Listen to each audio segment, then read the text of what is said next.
네, 안녕하세요. SBS 손승욱 기자입니다. 오늘 SBS 경제자유살롱에서는 한미일 공조와 이에 발끈하고 있는 중국의 반응이 경제에 미칠 영향을 살펴보도록 하겠습니다. 경제 읽어주는 남자 김광석 교수 모셨습니다. 안녕하세요. 네, 안녕하세요. 지금 한미 정상회담, 한일 정상회담 계속 이어지고 있고 중국은 계속 반발하고 있습니다. 먼저 이제 가장 궁금한 게 중국이 경제 제재 얘기를 하고 있습니다. 어떻게 네네. 전망하세요? 저는 경제 제재 할 것이라고 가정하고 우리가 움직여야겠다 이런 생각을 합니다. 그러니까 할 가능성이 높아졌다 이렇게 판단하고 있습니다. 기본적으로 우리가 가장 많이 비유하는 것 중에 하나가 사드 배치 사태. 네. 그때 경제 제재 가했었고 또 요소수 사태. 네. 경제 제재 가했던 거죠. 그 밖에도 뭐 조그만하게 경제 제재들이 가해졌었는데 가장 두드러지는 경제 제재가 그 두 번이었던 것 같아요. 근데 그 요소수 사태 때 뭐 우리 여기 출연해가지고 그때 말씀 많이 나눴는데 네네네. 정확히 그 요소수 사태의 핵심은 우리나라도 아니었어요. 호주였었어요. 호주. 그래서 호주가 자꾸 미국 편 든다. 미국 동맹국의 개연성을 높게 막 이렇게 보여준다. 과시적으로 보여준다. 이런 것들 때문에 소위 뭐 우리나라도 그 편에 서는 모습이다라고 하면서 요소수 사태를 내비쳤는데 저는 개인적으로 요소수 사태는 하나의 경고다. 왜냐하면 요소수 사태만으로도 엄청난 대란이 있었잖아요.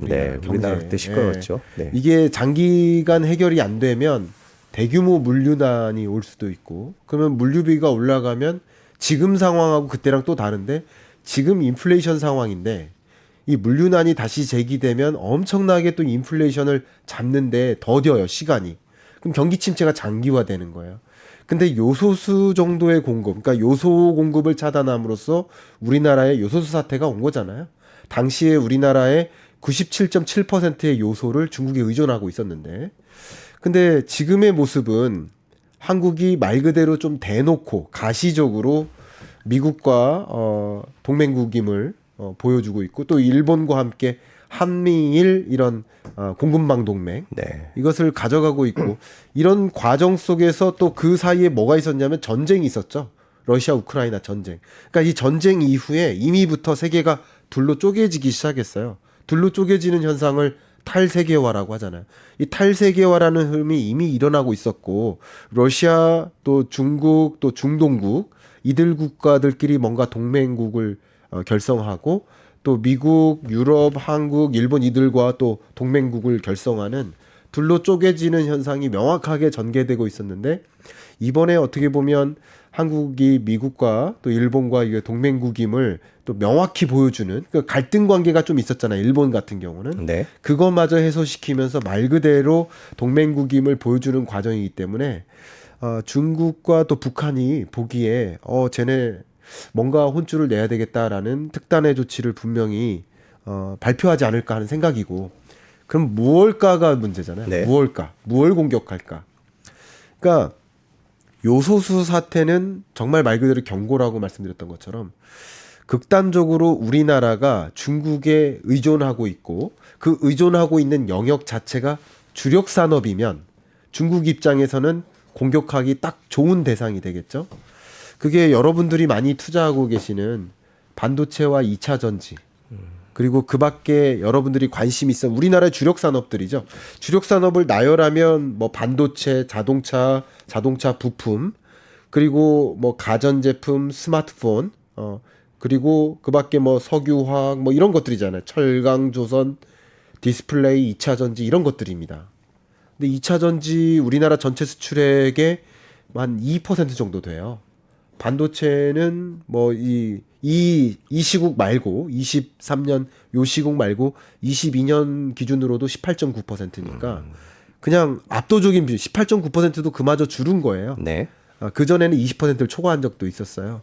그러니까 우리나라 전체 수출 품목에서 1위 품목인 반도체, 2차 전지가 왜 중요하냐면 2차 전지도 중요하지만 우리나라 자동차 수출액 있잖아요. 이게 자동차 수출이 우리나라 수출 품목 2위 품목이에요. 자동차와 자동차 부품을 합치면 약 12% 가까워요. 그러니까 이 두 개를 합하면 반도체 그 다음 품목인 거야. 쉽게 말하면. 그리고 2차 전지도 넓게 보면은 자동차 부품이니까 네. 이렇게 보면 2차 전지까지 합했을 때 대략 한 13, 14% 정도 되거든요. 그러니까 반도체와 자동차 영역 이렇게 구분을 줘볼게요. 이게 우리나라의 정말 말 그대로 주력 산업이고 두 개까지 이 정도만 다 합해도 거의 3분의 1이네요. 예, 3분의 30%가 1이에요. 넘겠네요. 네. 그러니까 이 영역에 집중적으로 공격할 만한 영역은 분명히 소재 공격일 것이다. 정확히 진단해 보면 요소수 사태도 소재 공격이었잖아요. 네. 소재 공급 차단. 그리고 한일 무역 전쟁도 정확히 보면 소재 공급이었어요. 소재 부품 장비 공급 안 하겠다 이런 식으로. 근데 여전히 우리나라가 중국에 의존하고 있는 것이 바로 이런 산업, 우리의 주력 산업에 들어가는 핵심 소재들이라고 볼 수 있겠고요. 저는 그때 한 작년 말쯤에 출연했을 때 이런 소재들을 소위 친환경 금속, 그린 메탈이라고 제가 이름을 붙였다고 말씀드렸었어요. 그린 메탈이라는 것은 이런 친환경 산업, 그러니까 예를 들면 전기차, 배터리, 또 넓게 보면 태양광, 풍력 이런 영역에 공통적으로 들어가는 소재들이 있죠.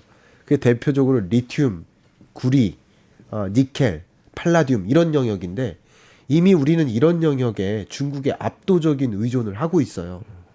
그러니까 중국의 이번 공격, 만약에 공격이 시작된다 그러면 뭐 속상하지만 주력 산업이 아니면 공격할 의미가 없는 거예요.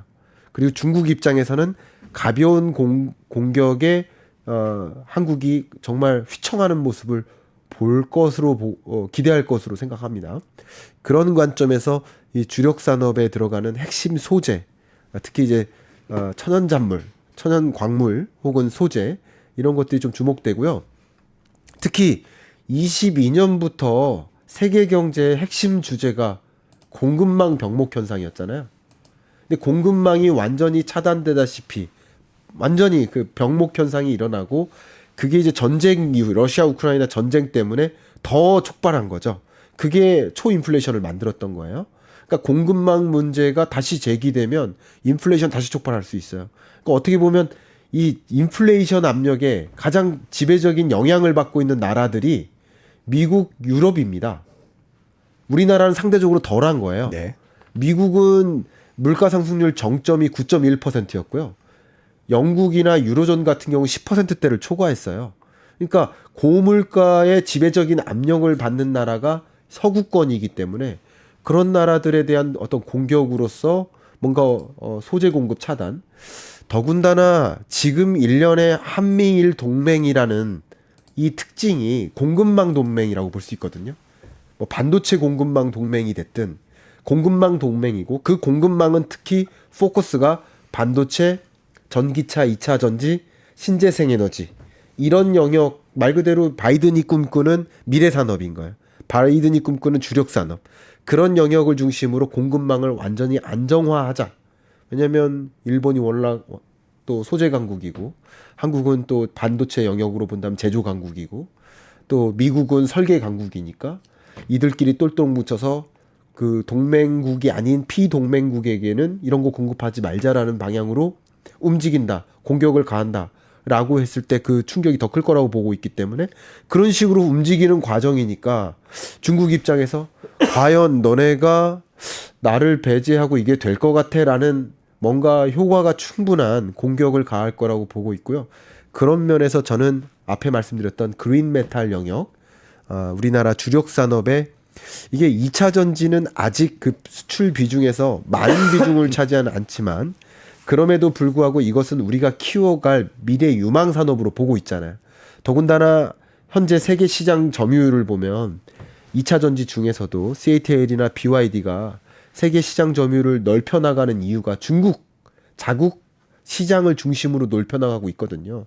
그런데 그 다음으로 어떤 시장 경쟁력이나 기술 경쟁력 이런 면에서는 한국도 2차 전지 기업들 무시 못하고 또 삼성전자와 SK하이닉스와 같은 반도체 또 메모리 반도체 영역의 최강자. 그러니까 이런 소위 주력 산업이나 주력 기업들을 공격하지 않으면 아무 의미가 없는 거예요. 어떻게 보면. 그러니까 다시 한번 요소수 대란을 일으키는 그런 공격은 아닐 거라고 생각이 되고 그런 관점에서 저는 좀 주력 산업에 정말 핵심 요거 하나 건들면 완전히 와장창 된다 할 만한 그런 영역을 건드릴 거라고 생각이 되고, 한국과 일본 간의 관계가 굉장히 안 좋았을 때, 긴장감이 굉장히 고조될 때 그 시점에 역시 일본도 반도체 소재를 건드렸던 것처럼 그런 영역에 집중적인 공격을 하지 않을까 하는 생각을 갖고 있습니다. 중국이 한국 반도체를 건드릴 경우에는 본인들도 한국 반도체 의존도가 높기 때문에 네.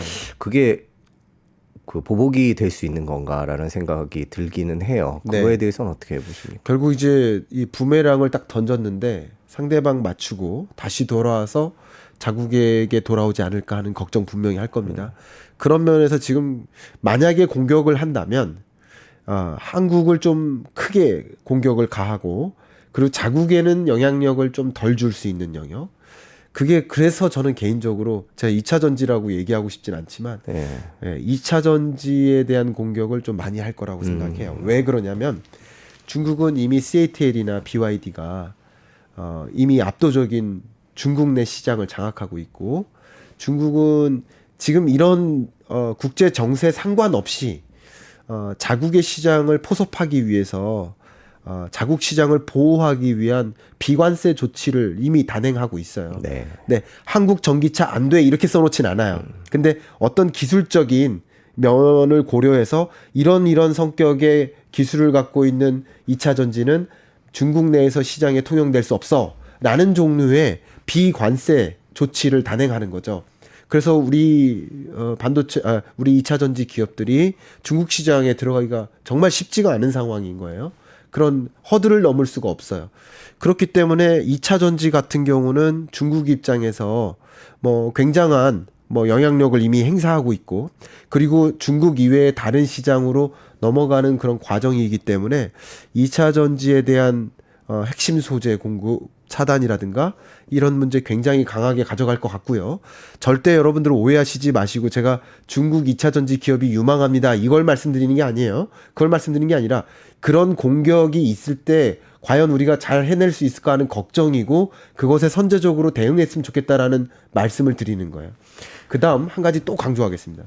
정말 중요한 게 이 미중 패권 전쟁이 전개되는 과정에서 중국이 지금 일으키고 있는 전쟁이 하나 또 있어요. 바로 리튬 전쟁이에요. 리튬 전쟁. 이미 여러분 잘 아시겠지만 중남미 지역, 가장 대표 멕시코도 물론 포함입니다만 칠레나 볼리비아 이런 지역들이 말 그대로 반도체 트라이앵글 지역, 저기 2차 전지 소재 리튬 트라이앵글 지역이에요.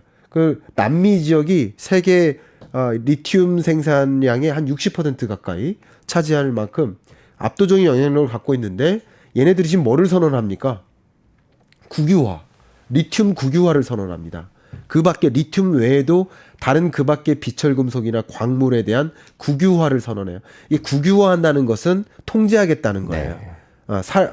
민간화하는 게 아니라 국유화한다니까 마음 놓고 해외 다른 기업이 와서 리튬 주세요 하면 주지 않는 방식을 채택하겠다는 거예요. 근데 그런 과정에서 중국이 어떻게 하고 있습니까? 남미 국가들하고 굉장히 강한 본딩을 만들고 있어요. 굉장히 강하게 타이트하게 가져가고 있습니다.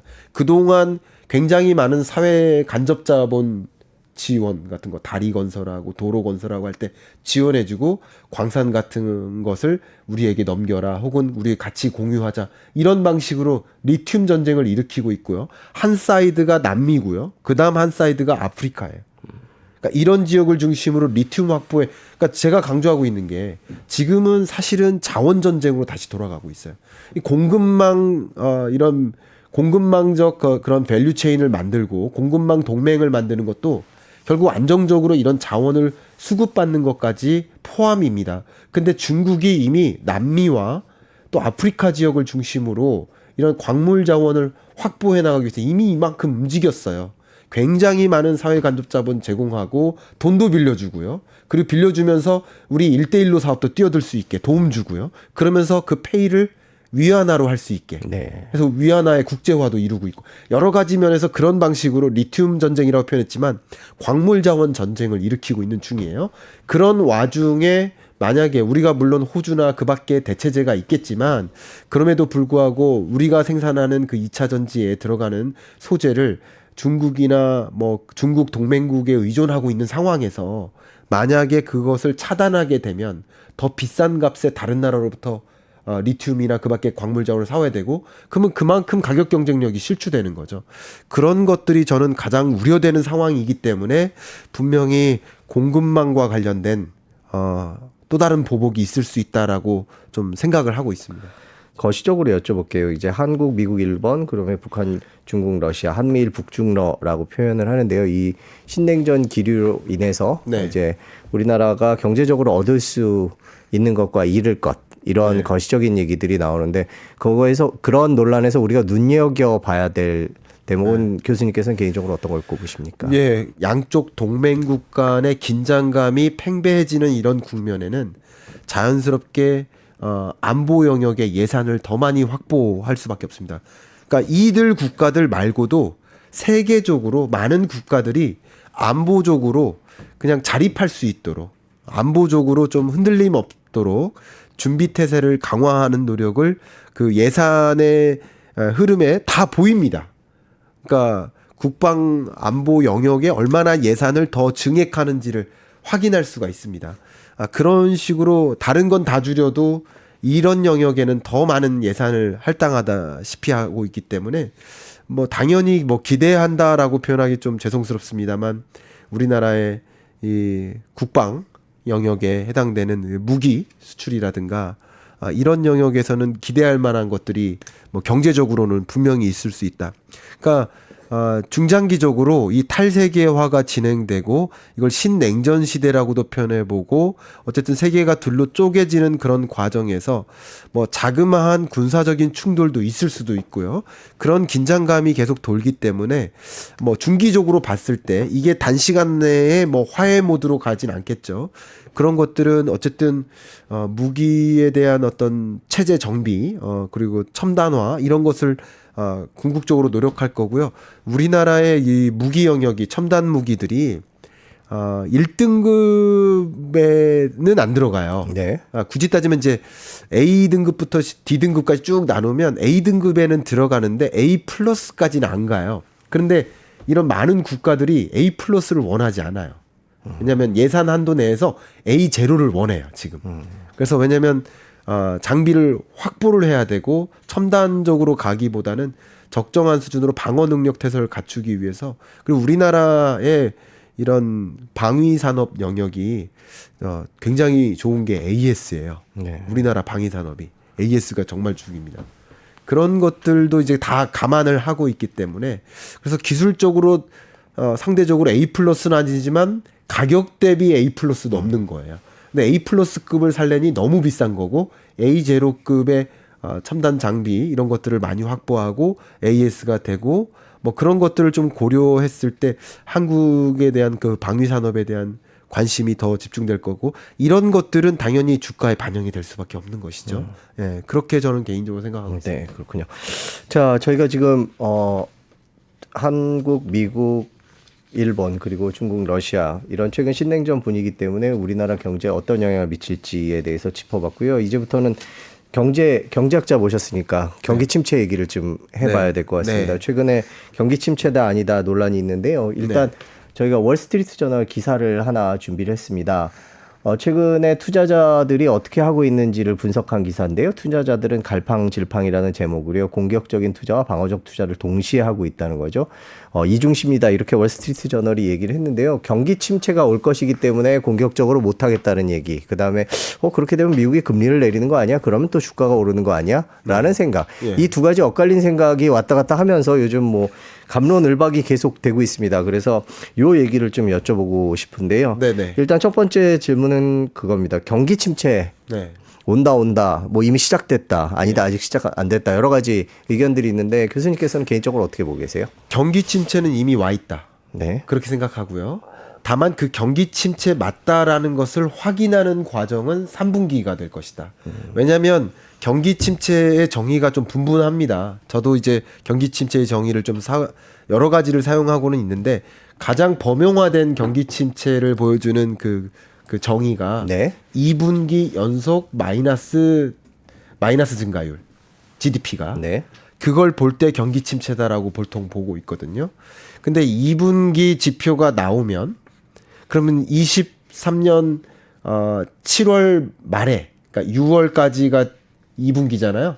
그러면 7월 말에 약 한 30일 정도 지날 때 그때쯤에 2분기 GDP의 잠정치, 속보치가 나옵니다. 먼저 속보치 나오고 잠정치 나오고 확정치가 나오는데 속보치를 보고 경기 침체 왔다라고 판단하기엔 너무 늦어요.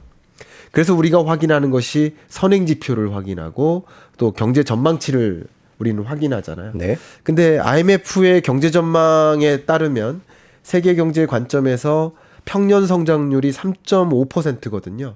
근데 22년부터 3.5%를 밑돌고요. 대략 한 3.0, 2.9% 밑돌기 시작해. 이게 둔화 국면인 거예요. 둔화되다가 23년에는 그거보다 더 떨어집니다. 2%대로 떨어집니다. 이게 침체예요. 경기 침체로 IMF나 월드뱅크나 OECD는 전망하고 있다. 그러니까 저도 이제 작년에 경기 침체로 전망을 했는데 오히려 제 작년에 이 자리에 나와가지고 23년 경기 침체 온다라고 말씀드렸는데 그때 전망했던 것보다 더 가혹해졌죠 지금은 오히려. 왜냐하면 지난 10월부터 지금 5월까지 대략 뭐 한 7개월 정도 지났다고 한다면 그 7개월 동안 부정적인 사인만 더 등장했어요. 은행의 파산과 금융부실이라든가 또 그 밖에도 우리나라는 뭐 미분양 주택 증가와 뭐 부동산 PF 대출 부실이라든가 또 세계적으로도 그렇고 여전히 물가가 잘 안 잡히는 근원 물가가 안 잡히는 그런 현상들이라든가 그때 생각했던 것보다 더 강하게 금리 인상을 단행했다든가 여러 가지 요소들이 더군다나 이게 미국이 만약에 국가부도 되냐 안 되냐 이게 중요한 게 아니라 안 되더라도 국가부도가 아니더라도 심각한 영향을 미쳐요. 경기 침체라는 면에서. 그거는 2011년에도 그랬거든요. 신용등급이 강등되고 그래서 투자 자금이 막 빠져나가고 그래서 자산 가치, 자본 가치가 다 빠져나가요. 그래서 이게 경기 침체를 몰고 왔어요. 말 그대로. 그런 관점에서 지금 세계 경제는 경기 침체 국면이다라고 볼 수 있어요. 근데 미국 경제는 재밌게도 한번 그래프를 좀 네. 보여드리면서 말씀드리고 싶은데 네. 미국 경제는 좀 재밌습니다.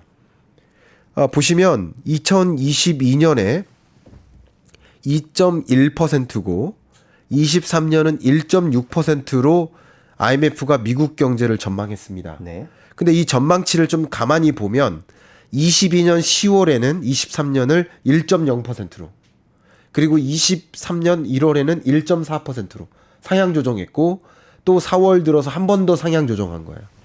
지금 그게 제일 밑에 있는 하늘색이 가장 예전에 한 그렇죠. 거네요. 22년 10월에. 예, 그리고 가운데 그다음에 빨간 게 최근에 그렇습니다. 내놓은 전망이에요. 그러니까 미국은 경제 성장이 계속 상향 조정. 상향 조정되고 있네요. 그 상향 조정이라는 예. 걸 말씀드릴 때 이 그래프가 L자로 이렇게 꺾여 있죠.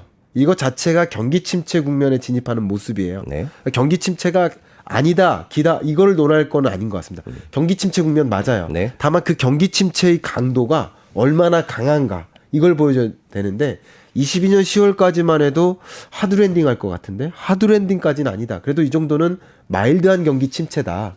어쩌면 연준 입장에서 요 정도 경기 침체는 유인했던 것이다. 원래 우리가 원했던 그 경기 침체 상황이다. 네. 라고 받아들일 만큼의 경기 침체예요. 그러니까 마일드한 경기 침체, 세계 경제 침체나 우리나라 경제는 유독 어렵거든요. 그런데 미국 경제는 그럼에도 불구하고 매우 강한 모습을 보이고 있기 때문에 연준 입장에서 금리를 인하할 만큼의 경기 침체가 아니라는 거예요. 1.0%만 돼도 인하할까 말까 고민할 수 있을 텐데 오히려 종전에 생각했던 것보다 미국 경제가 더 강해요. 지난주 금요일 날 미국 실업률 지표가 발표됐는데 심지어 이런 은행 파산과 금융 부실 상황에도 불구하고 실업률이 더 떨어졌어요. 직전월보다. 그러니까 이미 완전 고용인데 더 완전 고용이라는 표현을 써봐도 될까요? 네. 정말 그런 상황이니까 미국 경제 입장에서 연준 입장에서 경기 침체를 우려해서 굳이 금리를 인하할 필요는 없어요. 두 번째, 금융부실 상황이 지금 가장 중요한 관전 포인트 중에 하나잖아요. 근데 금융부실 문제도 연준에서 지금 뭐라고 성명서에다가 뭐라고 표현하냐면 The U.S. banking system is sound and resilient. 미국의 은행 시스템은 매우 건강하고 회복력이 있다고까지 딱 대문짝만하게 표현했고 3월 FMC 때도 그 문장이 들어가 있었는데 5월 FMC 때 또 들어갔어요. 지금 4번의 그 은행들이 파산 혹은 인수가 됐는데도 아직도 강하다고 자신감을 표명해요. 그러면 여러분들이 금리 인하할 거야라고 기대를 거는 그 요인 중에 하나가 금융부실로 금융위기 올 거야. 이 정도 경기 침체는 감당하기 어려울 거야. 그런 요인 때문에 아마도 금리 인하 있을 거라고 생각하시잖아요. 근데 그거는 아니라는 거죠. 왜냐하면 그 금리에 대한 의사결정은 시장이 내리는 게 아니에요. 연준이 내린 거예요. 그러니까 연준 입장에서는 금리 인하 없다의 단정 짓고 다만 시장은 금리 인하 당장 할 것 같이 기대하고 있어요. 되게 재밌는 현상인데 6월까지 금리를 동결했다가 그 다음 FOMC부터는 금리를 인하할 걸로 기대하고 있어요. 근데 이 금리 인하에 대한 기대만으로도 시장은 움직이는 거예요. 되게 재밌게도 금리는 누가 결정해요? 연준이 결정해요. 근데 주가는 누가 결정해요? 시장이 결정해요. 그러니까 주가의 행방, 제가 질문을 받는다면 연내 금리 인하 있습니까? 작년에도 똑같은 말씀을 드렸는데 23년 연내 금리 인하는 없다. 금리는 누가 결정한다? 연준이 결정한다. 다만 주가는 이 금리 인하 안 되더라도 영향이 있습니까? 영향이 있다. 왜? 그거는 시장이 결정하니까. 금리 인하에 대한 기대감을 이만큼 가져가는 모습, 그게 주가가 반등한다는 사인인 거예요. 그래서 22년 10월이 저점이었던 거예요. 그때도 제가 그렇게 말씀드렸고. 그럼에도 불구하고 생각했던 것보다 금리 인하 또 미룰 것 같네? CPI 발표되니까 근원 물가가 또 올라가네? 예를 들어서 파월이 FOMC 회의 끝나고 기자회견 중에 금리 인하 없다고 또 얘기하네? 그랬죠. 이런 말을 들을 때마다 어떻게 돼요? 또 조정되고 또 조정될 뿐이지 시장은 금리 인하할 거라고 단정 짓듯이 기대하고 있기 때문에 그러니까 결국 시중에 돈이 유입됐다가 실망하고 또 빠지고 유입됐다가 실망하고 빠지고 그래서 박스권에 갇힐 것이라고 작년에 그렇게 말씀드렸던 거예요. 그래서 그렇게 말씀드린 겁니다. 예.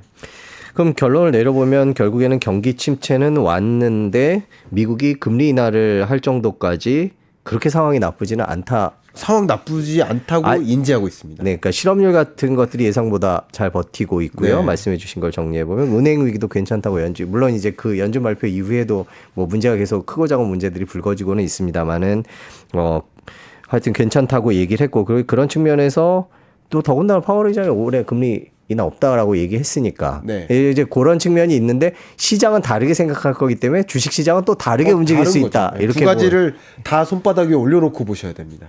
미국 은행 얘기를 해주시면서 우리나라 부동산 PF 얘기를 해주셨는데 부동산 PF 얘기를 좀 여쭤볼게요. 지금 우리나라 부동산 가격 또 부동산 상황에 있어서 다들 눈여겨보고 있는 게 이제 하반기 부동산 PF 위기론인데요. 지금 상황을 어떻게 보고 계세요? 그러면 미분양 부동산 추이 그 다음 그래프를 보고 말씀을 좀 드리도록 하겠습니다. 네, 요거부터 볼까요? 이 미분양 주택 추이를 보면요. 네. 거의 이 부동산 매매 가격을 전망할 때 저는 거의 요것만 보셔도 된다고 강조하는 편입니다. 왜냐하면 미분양 주택 건수는 수요와 공급의 결과물이잖아요. 그러니까 미분양 주택이 쌓이면 가격이 올라갈 거라고 가정하기 어렵죠. 그러니까 미분양 주택이 해소될 때는 가격이 상승한다라고 가정하기가 쉽죠. 그럼 미분양 주택 건수가 2020년 보세요. 급격히 해소되죠. 이때 어떤 일이 있었어요? 팬데믹 이후에 금리를 인하했잖아요. 네. 제로 금리로까지 떨어뜨렸잖아요. 그러니까 미분양 주택이 급격히 해소됩니다. 이때 2020년에 집값이 폭등했었던 거예요. 그리고 21년부터는 미분양 주택이 더 줄 수 없는 수준, 이걸 이제 시장 재고라고 표현하는데 시장 재고 수준에 맴돌아요. 그러니까 그 이후에는 등락률이 더 치고 올라가진 않아요. 거기에 이렇게 둔화됩니다. 상승세가 둔화돼요. 그리고 2022년 미분양 주택이 쌓이죠. 이게 언제예요? 금리 인상기예요. 네. 금리를 인상하면서 미분양 주택이 쌓이는데 22년도 두 개로 좀 쪼개보겠습니다. 22년 상반기는 미분양 주택이 완만하게 증가하죠. 그리고 22년 중반부터는 미분양 주택이 이렇게 표현해 볼게요. 폭발적으로 증가하죠. 22년 상반기까지는 금리를 인상했지만 점진적으로 인상했어요. 우리나라가. 왜냐하면 우리나라 부동산 시장을 볼 때는 우리나라 금리를 보셔야 됩니다. 그러니까 22년 상반기까지는 베이비 스텝 하다가 중반부터 빅 스텝 했단 말이죠. 네. 그때 미분양 주택이 급격히 쌓이는 거예요. 자, 이런 흐름을 보세요. 그리고 그 이후에 7만 5천 호를 찍었죠. 그 이후에는 추가적인 금리 인상을 안 했죠. 동결했죠. 그러니까 금리와 미분양 주택의 흐름이 명확히 명시적으로 여러분 보이실 수 있고요. 네. 자, 이 그래프랑 매매 가격 등락률을 한번 보시고 가시죠. 20년의 매매 가격 등락률, 이게 전주 대비 등락률입니다. 네. 지난주보다 상승했나, 지난주보다 상승했나. 글씨가 작아서 잘 안 보이실까봐 빨간색은 매매 가격이고요. 사고판 가격이죠. 네. 파란색 줄은 전세 가격입니다. 예, 그 가격의 등락률이니까 네. 그게 0 이상에 맴돌면 어떨까요? 0 이상에 맴돌면 상승세. 그리고 마이너스 0 밑으로 밑돌면 하락세, 이렇게 보시면 좋아요. 네. 근데 2020년에 이 등락률의 경향성이 폭발적으로 치솟죠. 네. 예, 그냥 올라가는지 내려가는지만 보시면 됩니다. 이때 미분양 주택이 해소될 때예요. 그리고 21년 들어서 미분양 주택 건수가 그냥 시장 재고에 맴돌 때 등락률이 더 이상 안 올라가고 둔화되죠.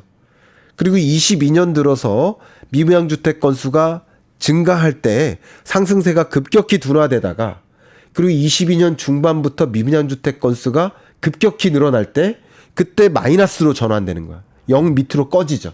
미분양 주택 건수가 급격히 치솟고 그 위험 구간을 6만 호 정도로 보고 있습니다. 6만에서 6만 5천 호. 근데 지금 7만 5천 호를 초과했고, 지금 한 번 해소되는데 한 번 가지고 예단하면 안 되고요.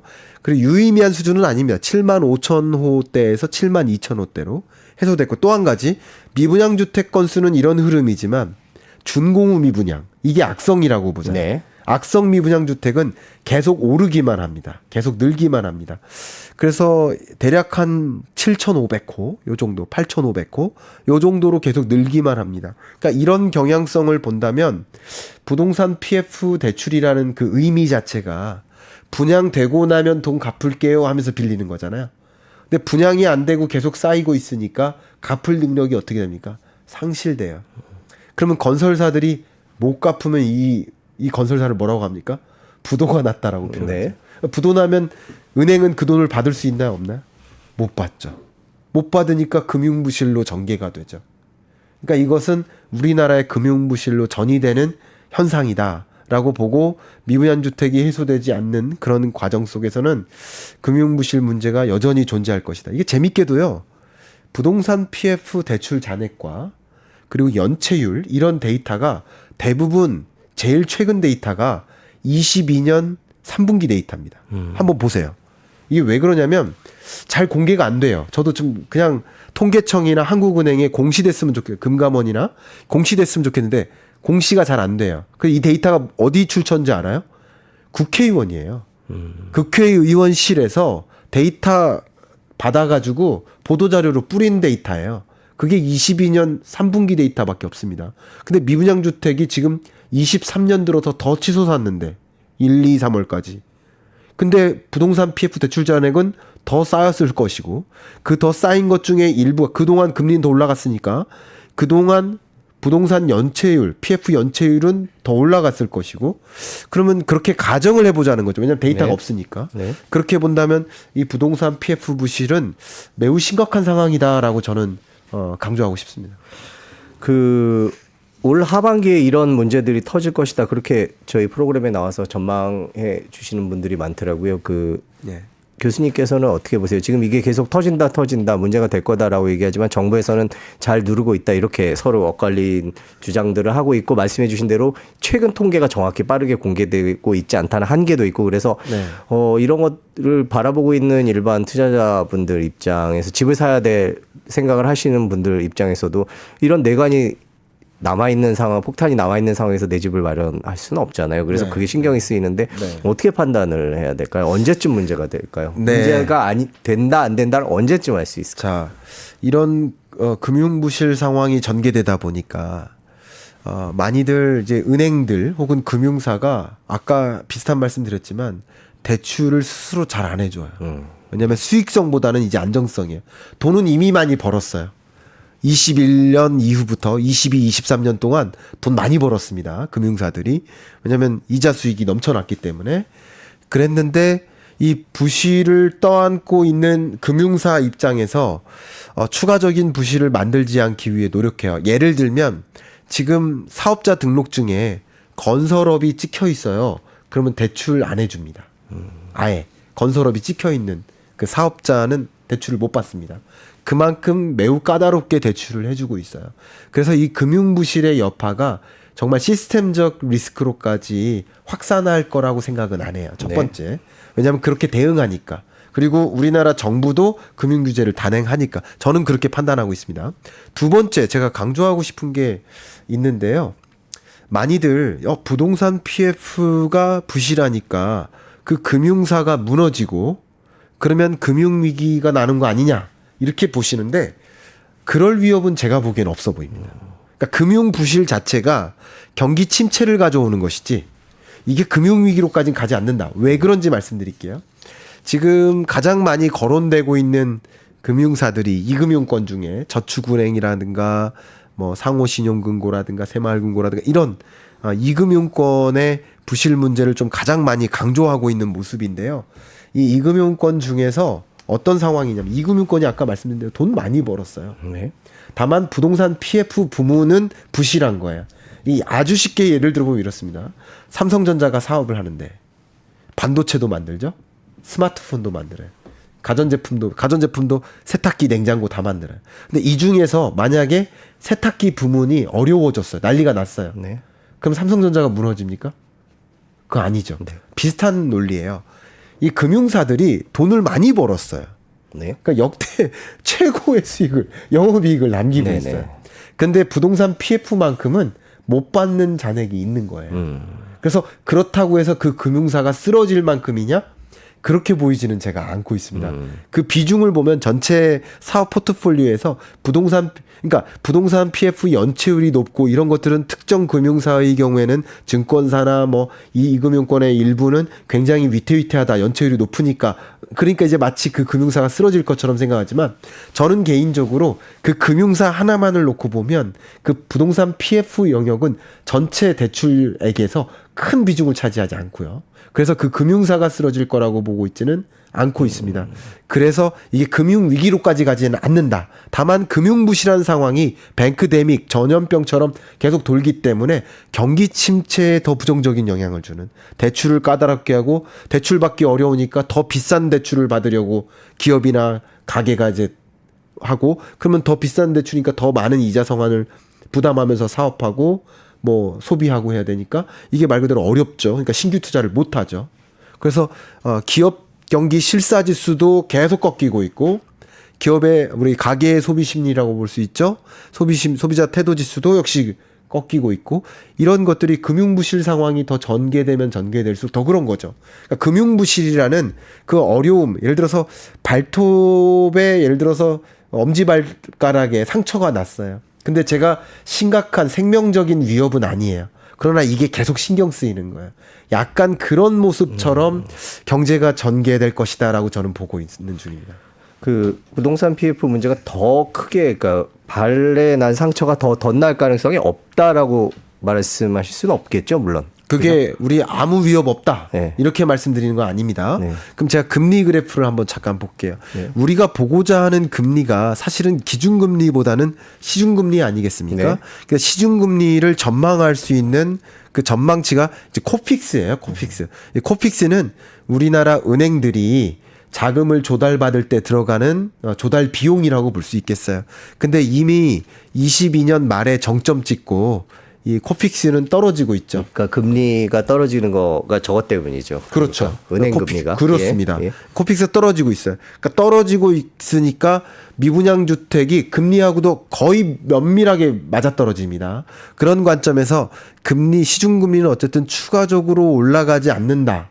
특히 이제 부동산 PF 쪽에서는 주택담보대출이 가장 중요한데 주택담보대출 금리가 가장 먼저 정점 찍고 떨어지기 시작했거든요. 예, 방금 전 코픽스. 예, 코픽스도 그렇고 네. 주택담보대출 금리로 봐도 그렇고, 그러니까 이런 것들을 본다면 그래도 미분양 주택이 더 이렇게 추가적으로 쌓이기보다는 좀 해소될 여지가 있지 않겠느냐라고 긍정적으로 보고 싶은데 어떤 경제가 뭐 경색으로 들어오고 뭐 이런 과정에서 시중금리가 다시 올라갈 수 있고 미분양 주택은 언제든지 더 쌓일 수 있고 그런 것들을 좀 감안한다면 위협은 존재하고 적어도 금융부실 상황은 좀 23년 연내 계속될 가능성은 있습니다. 그러나 그게 금융위기로까지 전개되지는 않지 않겠느냐 하는 생각을 갖고 있습니다. 올해 투자를 생각하시는 분들은 지금 국제관계 냉전부터 미국 경제 상황, 인플레이션, 부동산 상황까지 저희가 다 짚어봤는데 네. 어떤 방향을 잡고 투자를 하면 좋다 이렇게 간단하게 정리를 할 수 있을까요? 네. 22년에도 사실 우리가 무슨 주식을 들고 있느냐의 문제가 아니라 거시경제가 전반적인 주가를 결정짓잖아요. 23년도 마찬가지라고 생각이 되고요.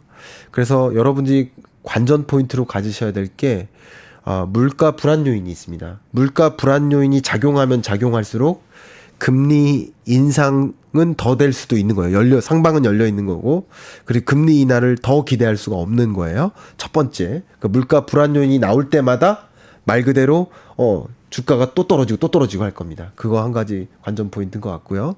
또 미중 간의 패권 전쟁으로 인해서 공급망을 딱 막는, 공급을 차단하는 그런 어떤 보복이나 아니면 군사적인 어떤 격돌, 작게라도 그런 게 있을 수 있습니다. 근해에 미사일을 쏘았다든가, 그거 보고 화나가지고 또 공격을 한다든가, 이런 군사적인 격돌이 또 있을 수 있습니다. 그런 국제 정세적인 거 좀 체크하시면 좋겠고, 부동산 시장을 여러분 판단하실 때는 이미 말씀드렸습니다만, 미분양 주택 건수가 정점 찍고 확실히 이렇게 그러니까 해소되는지, 유의미한 수준으로까지 2, 3개월 연속 확실히 해소되는지, 이걸 보셔야 되고, 지금 아파트 매매 가격 등락률이 전국적으로 마이너스 0.48%를 찍었었고 마이너스 0.3%까지는 왔습니다만 이게 0을 통과할지 계속 0을 통과 안 하고 갈지는 미분양 주택 건수와 금리가 결정질 거니까 그 두 가지 요소를 보시면서 내 집 마련의 시점을 조금 더 소극적으로 이렇게 하시면 어떨까 하는 조언을 드리고 싶습니다. 네, 오늘 세계 경제부터 두루두루 짚어봤습니다. 근데 긍정적인 얘기보다는 아무래도 지금 현재 이 시점에서는 조심스러운 얘기들이 더 많네요. 그럼요. 예, 조심스러운 상황이고요. 여러분이 조금 적극적으로 뭔가 의사결정할 만한 국면이 아니라는 걸 여러분 동의하실 겁니다. 네네. 그런 국면임을 정확하게 진단하는 그런 시점이지 않을까. 거시경제를 좀 진단해보고 가는 시점이지 않을까 의견을 드립니다. 네, 오늘 김광석 교수님 모시고 경제 얘기 짚어봤습니다. 오늘 긴 시간 고맙습니다. 제가 감사합니다.